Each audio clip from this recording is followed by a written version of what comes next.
राज्यसभा में अभी कुछ दिन पहले ही किसान बिल जब सरकार ने पेश किया था तो बहुत ज़्यादा हंगामा हुआ था।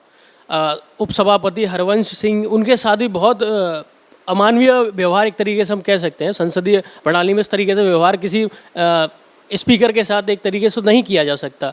किस तरीके से देखते हैं आप? नहीं, इस व्यवहार की जो विपक्षी सदस्यों ने किया, पूरी देश ने उसकी निंदा की है। यहाँ तक कि सभी पार्टियों के नेता जो उन्हीं के पार्टी के नेता हैं, उन्होंने भी इसकी निंदा की है, भर्त्सना की है। उसके बावजूद हमारे माननीय उपाध्यक्ष राज्यसभा, जब वो रात में धरने पे बैठे राज्यसभा परिसर में, सुबह उनके लिए खुद चाय बना के लेके गए। ये उनका बड़प्पन था। और संसदीय व्यवस्था में जो व्यवहार उन्होंने किया है वो कदाचित उचित नहीं है। उनको अपनी बात कहनी थी तो कहते।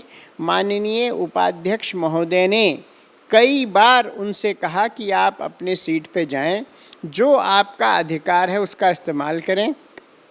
लेकिन वो जानते थे उस समय राज्यसभा में उपस्थित विपक्ष की जो संख्या थी वो लगभग 70-72 थी, और हमारे जो रूलिंग पार्टी के और हमारे जो सहयोगी सदस्य हैं उनकी संख्या लगभग 115 के लगभग थी।